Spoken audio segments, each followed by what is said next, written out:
Welcome back to the show. My name is Chad, of course, and this is the Comics Multiverse, and it's part of the Comic Watch website. And as some people may know, every week we put together a crowdfunding uh, roundup. And one of the people who I've gotten to know about his work through doing that roundup is with me today. And finally, after many times of trying to schedule something around when he has a project coming up, we are finally able to sit down and talk.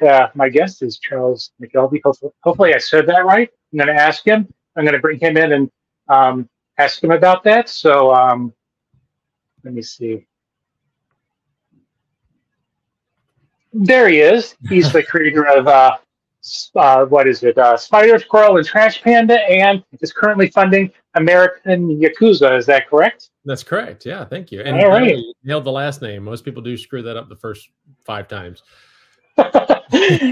Well, that's I guess the blind spider squirrel finds the nut every once in a while.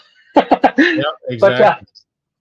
Well, before we start talking about your Kickstarter project and you tell us a little bit about yourself and your history with as a comic book reader and as a creator. Yeah, no, happy to do it. I mean, I'll try to synopsize it because it goes back to 1998, but actually a little earlier than that. Yeah, I've been a lifelong comics fan and reader, like many of us in the creative world. Trying to think, it was 96, 97, something like that. I got this bug in my britches. I really wanted to tell a story, and it was at the time it was a fantasy tale, kind of D&D style, magic, mayhem, mystery, all that fun stuff, and so I had penned this story and then started scripting the comic, and through just some incidental connections, I actually met with Andy Smith. We became friends, and he was like, "I'll do your book." So I was really cool. So Andy did 5 pages of layouts, 2 fully finished penciled pages, and then 1 fully inked page before he and the entirety of my creative team, Andrew Dahlhaus and Steve Ellis and so forth, they all got contracted by CrossGen Comics, which was a brand new burgeoning company down in Florida, and they all had to go exclusive, and so I lost 100% of my creative team minus myself. So that was fun. But before that went down, I had actually through Andy met Eric Larson. Eric was then publisher at Image Comics, and Eric he told Andy, he's like, "Hey, yeah, just give him my phone number and we'll chat." And so I called him at his home and in Oakland, and we talked for like, I don't know, gosh, our first conversation was over 2.5 hours long. It was awesome. I was like, Eric is, and I was like, "So what are you doing?" He's like, "Oh, I had to switch to the other phone real quick because it was a landline, and he says, I'll go over my drafting table because I can draw while we're talking. I can't really write while we're talking." So that was fun. He's working on like Savage Dragon, like 23 or something like that. It was that long ago. But anyway, he agreed to publish the book, and that was great. And then again, I lost my entire creative team, and almost at the exact same time, like this universal synchronicity, Eric Stevenson came in as the publisher. Eric Larson got set aside as set aside is a wrong term, but he eventually became the COO. And all the original 7 were no longer in charge of publishing stuff, and so outside of their own lines, and so that was kind of a fun little frustration to deal with. So that's where I started. Fast forward quite a bit and get into about 2007, and so a little almost 10 years later, I was working on the Watch Guard, which was the first property I published under the Zion Studios name. I was going to publish under the Zion Studios name, and paired back up with Andy, which was good. We had stayed friends. Obviously, CrossGen collapsed faster than I did, and because I'm still going. Sorry, I know that's kind of a knock, but actually, I'm not apologizing really. Yeah. It's okay. That's what you get. And so anyway, so I started working on WatchGuard, but something hit me. It was the business side of me said, who the hell's going to buy this? I'm some no-name indie comics guy with a great-looking book. Andy's art was great. Elmer Santos, who recently colored Wildcats for DC. Elmer was my colorist. He was a previously unknown, artist that I found online. And so I had a great art team. And Steve Dutro, I said Steve Ellis, I meant Steve Dutro. My letterer, he was back also because CrossGen was also gone. And so I had my team back, or for the most part. But I said, who's going to publish this? Who's going to read this? Like, who's my audience? I need somebody. And so I had this idea to take Mutants and Masterminds, which is a D20 based role-playing game, and they had an open license concept, and I reached out to the publishing company, Green Ronin Publishing, and got the blessing of those guys over there, the powers that be, and I started publishing my characters individually, and I started building an audience. And then I did publish the actual source book. Wasn't intending on the source book actually being a product, but funny enough, not only did it sell and sell well, and it's still selling well, it gets good ratings and everything like that, it also won awards and was nominated for an Annie Award, which is like the Academy Awards of gaming products. And so that was kind of fun to get a little banner in a market I wasn't actually intending to. I was using a market as a marketing vehicle, and that market actually acknowledged the product at the highest levels. So that was pretty cool. And then, from there, it kind of became a series of events that led to Spider Squirrel and Trash Pan and other things. So. And how did you get into comics? Do you remember maybe the first one that you read, or kind of the one that piqued your interest and made you want to check out more? Yeah. It was DC Comics Presents number 46, I think. I always question the number because I can never remember the number for some ungodly reason. I actually still have a copy of it, but it grabbed me I was in 7-Eleven with my grandmother, and it grabbed me right off the shelf. I mean, it grabbed me because it was Superman and He-Man and Skeletor and Castle Grayskull all on this yellow background cover, and I was like, my entire childhood in one single swoop, right? So that was 1984, I think, and that was the first book that got me reading comics so rapidly. Mm-hmm. So after that, did you kind of tend towards more the DC side of things, or did you, excuse me, kind of expand, your reading from that? Oh yeah, so and it was 47. See, I was right there. What I started doing, it was mostly DC at the time. I think at the age I was at and the era, it was really, it was just more attractive to me. What I actually started doing was buying Who's, funny enough. Mm-hmm. So I was buying every DC Who's Who that came out every month. Without fail, I was in the 7-Eleven buying the next issue. And if I didn't have a cover, I saw one I didn't see, I hadn't seen before, I grabbed that one too, and so it was that was a big thing for me. And so I was really drawn into every side of DC Comics, whether it was Warlord or Ambush Bug, or I loved Blue Beetle. There was a Paris Cullins because Blue Beetle Ted Cord got a 2-page spread in one of them, and that I remember that picture very much in my head. It was Paris Cullins was the artist, and they had drawn him swinging out of the bug, and it was just this. It might have been one of the update issues, but anyway, it was just one of those visuals that captured me. So I've been a Blue Beetle fan ever since. Ted Cord specifically, but I'm totally cool with Jaime. I'm not one of those guys. Just like same with. I was there when Hal went bad and Kyle came out, and I was a huge Hal fan, and I loved John Stewart. And when Kyle came out, I loved Kyle just as much. And I wasn't one of those, Hal's my only Green Lantern. Like, Jesus, you got a universe of tens of thousands of Green Lanterns, and you're going to complain about the fact that Earth has like 5? Like, kiss my butt. Yeah. Ron, that was for you, man. No. I know Ron. He's local, and he's a great guy. And actually, I'm going to be chatting with him later this month about the 40th anniversary of 0 Hour. So that should always be fun. And I see him at all the local shows, and so he's a really nice guy. He is outstanding. Yeah. So tell him I said hi. That's awesome. So tell us a little bit about your current project that is currently running on Kickstarter. Yeah. So American Yakuza is it's fun. It's the first. So for those who read my Spider Squirrel books, like in the first issue, I have a whole bunch of guest writers who basically get to play with my character in their universe and use their art teams and so forth. And that was a lot of fun. That was more like a project to manage. It wasn't really stressful in the terms of like I wasn't co-writing. We were just kind of, I was coordinating a lot of things.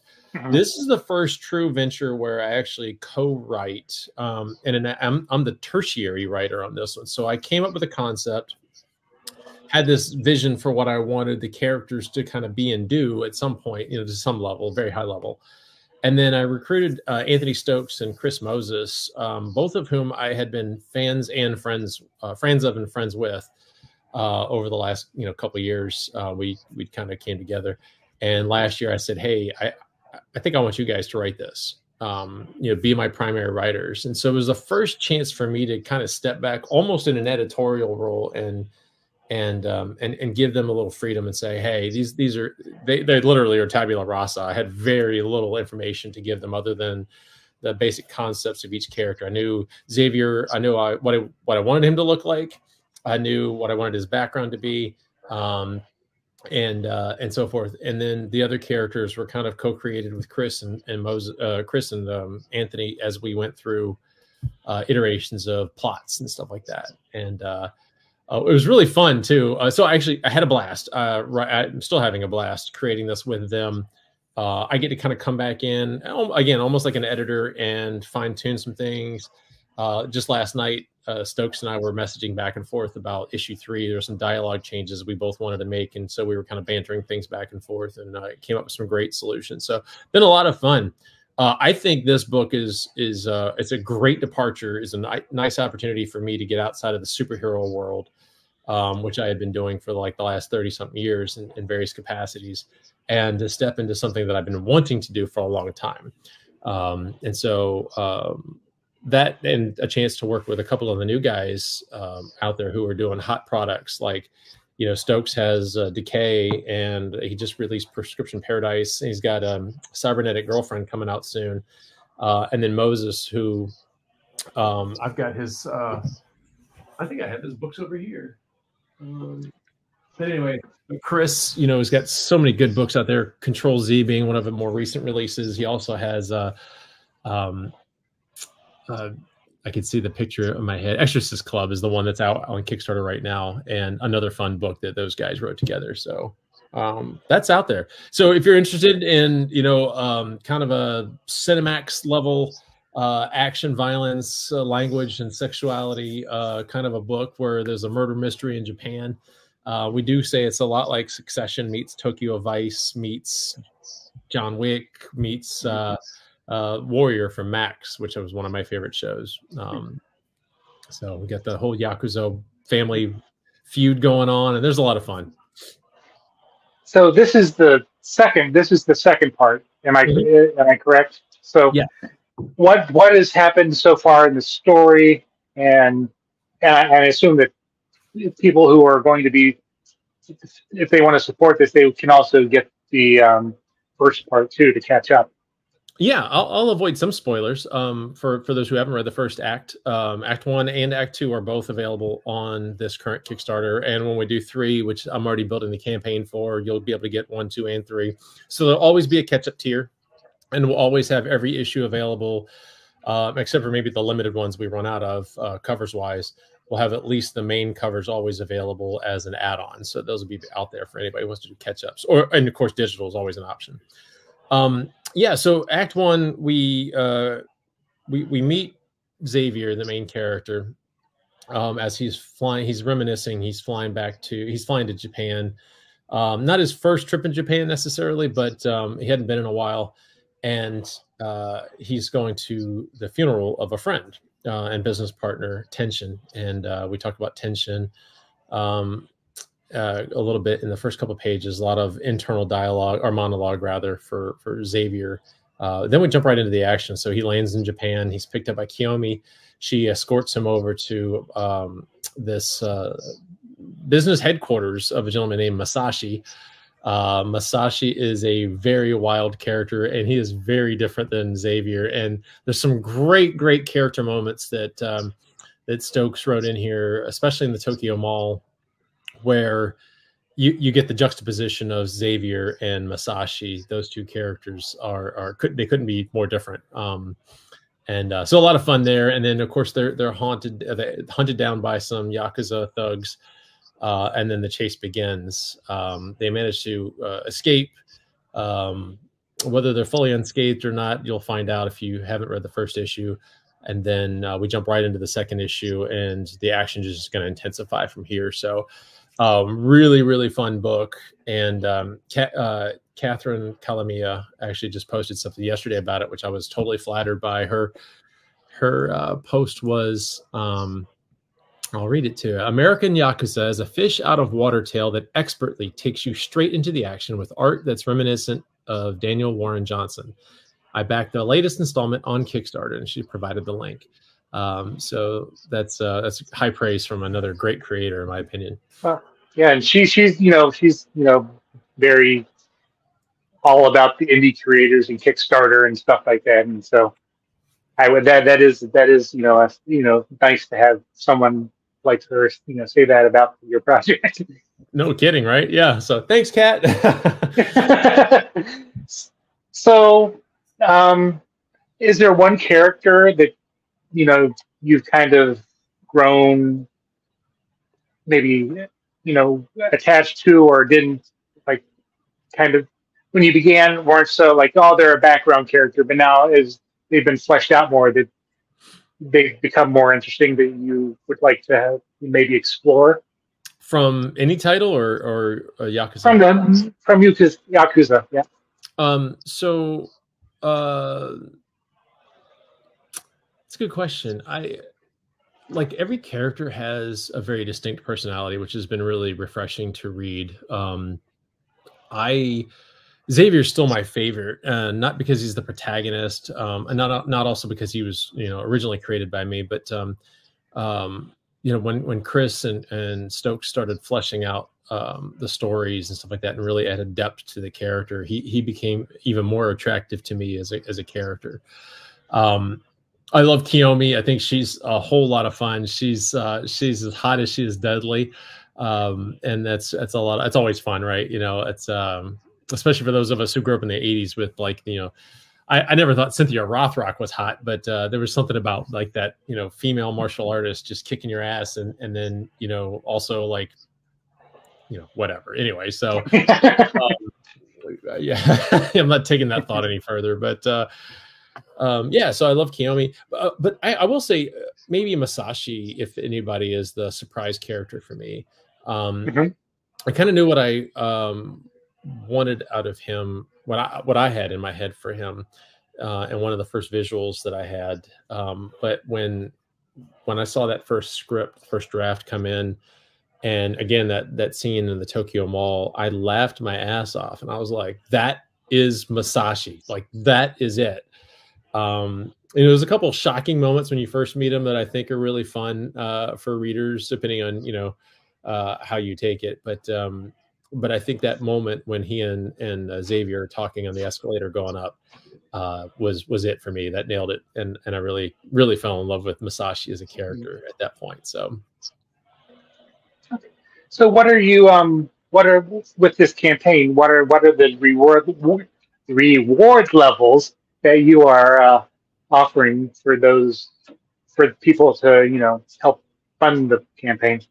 Yeah, great question. So we always have a digital option and a physical option with the main cover. Excuse me. Benjamin Morse did a great, iconic cover for that first issue, and we're kind of keeping that thread going with the single character focus. This time we have Masashi and Clint Eastwood-esque, poncho and hat, and really clever in his office there.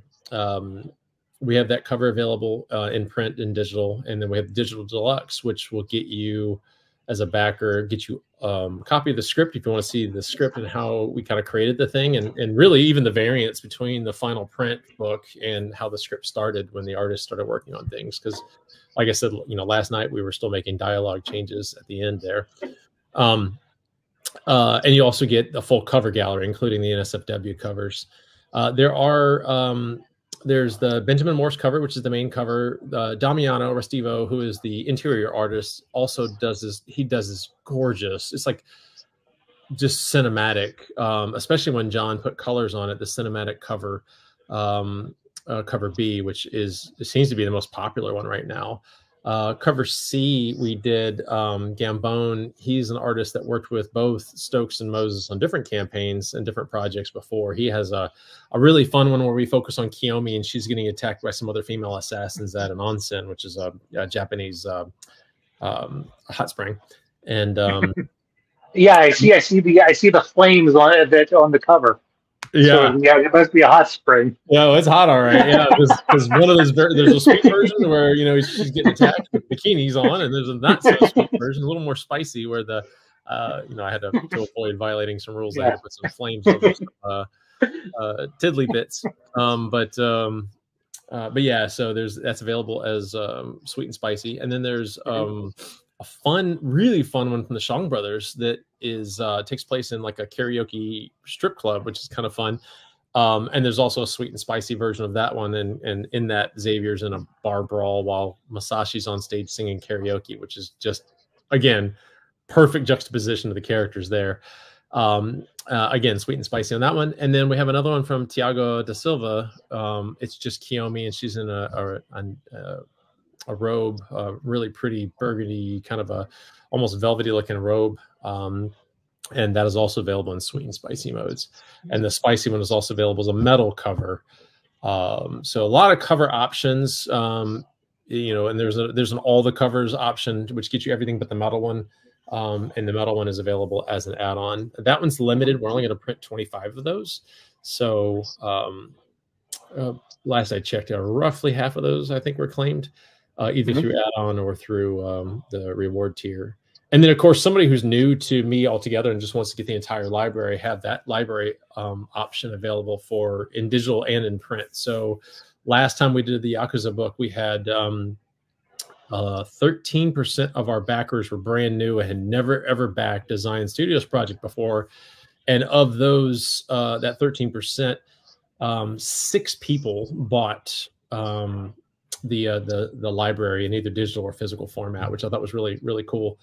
This time around, we have 16% of our backers are brand new. So we got that 13% from the last one. Now we have a new 16% set of backers, which is just incredible to me. So thank you, everybody who's finding us and enjoying the product. Well, given that this, you've done Kickstarters before, what is your take on the current Kickstarter, scene and the indie scene in general? Because I know that you go to a lot of conventions and, do panels. Yeah, and I end up getting, I say stuck, I shouldn't say stuck, I enjoy it. I end up getting stuck on panels talking about crowdfunding and indie comics quite a bit. Pat Stokes and I have been on 2 different ones back to back in Galaxy Cons.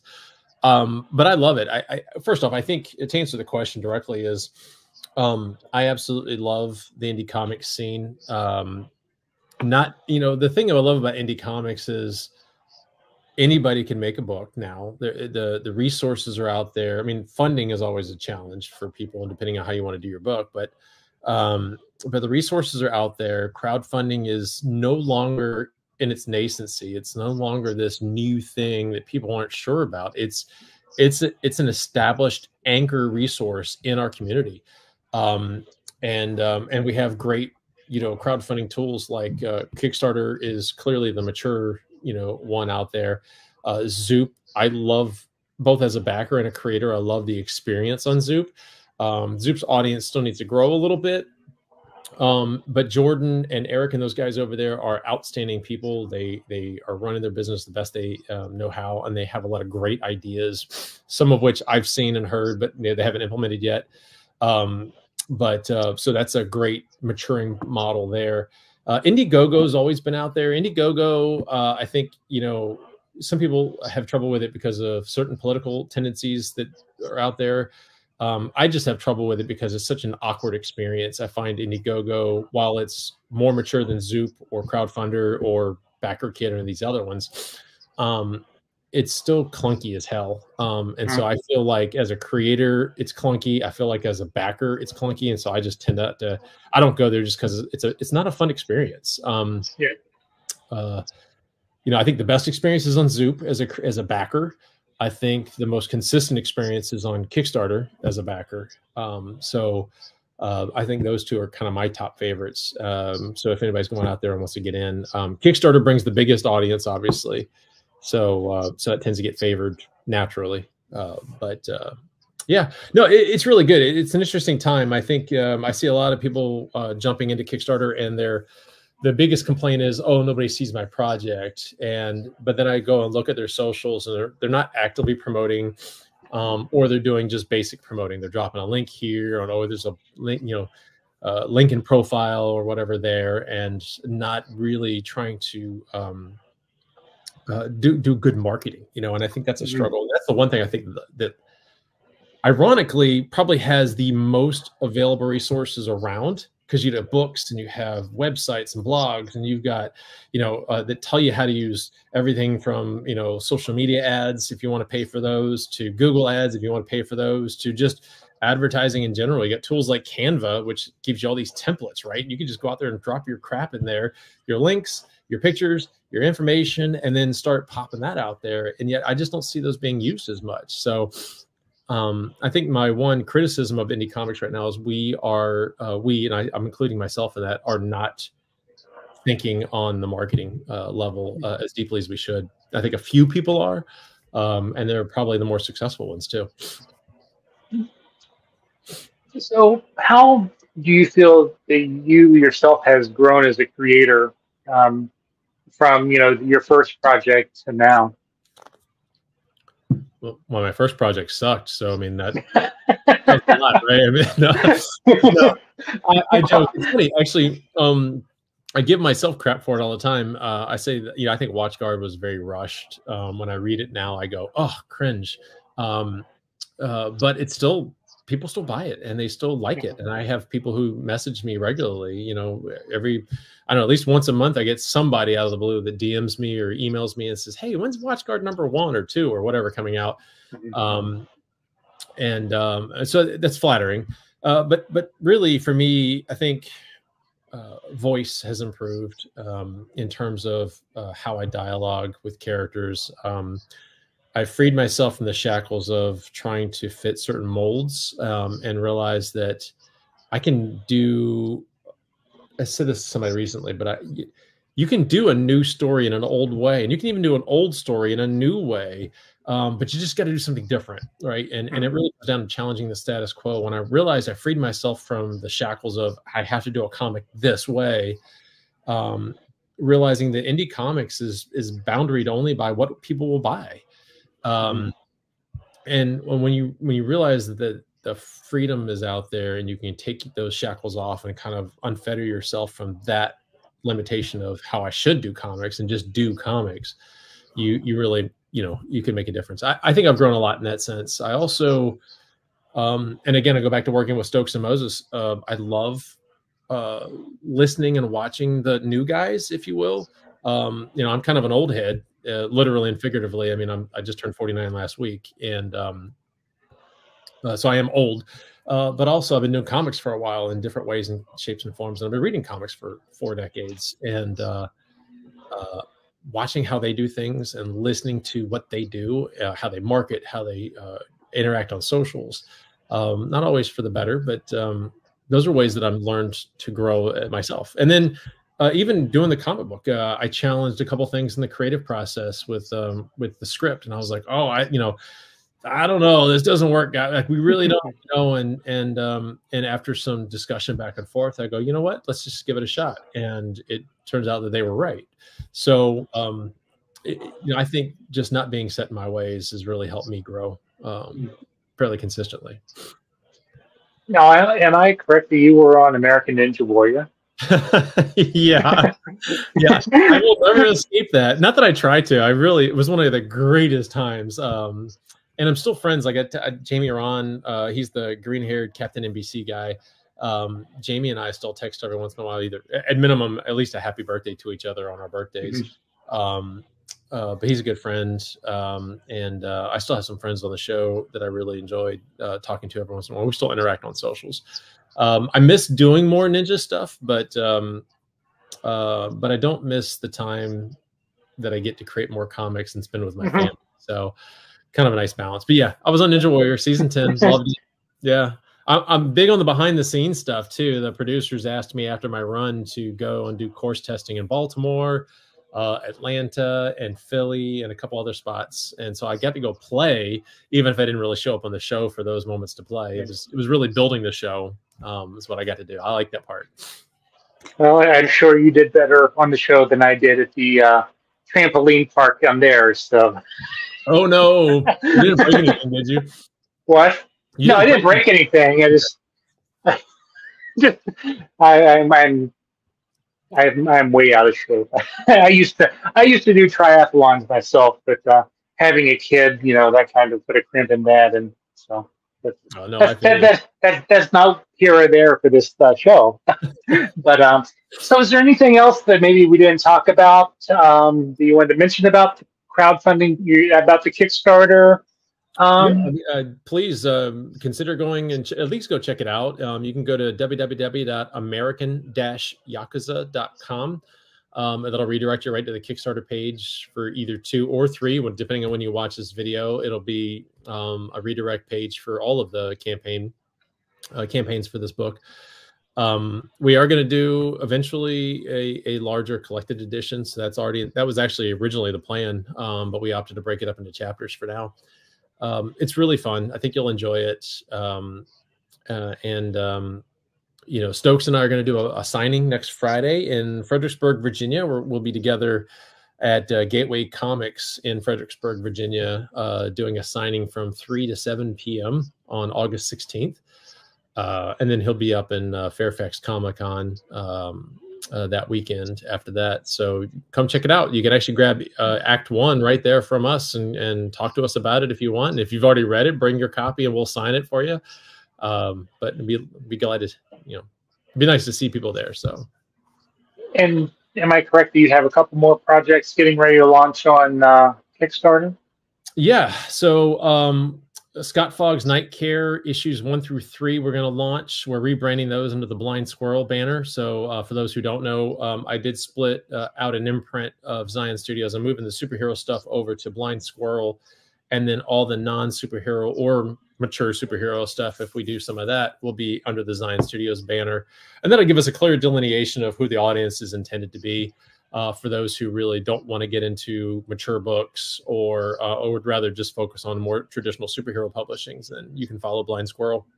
But yeah, we have that Night Care from Scott. We also I have Rook. It's a one-shot set in the WatchGuard universe. For those who were asking about WatchGuard, we're back in Summit City, which is WatchGuard's home, and we're going to follow Rook's adventure there.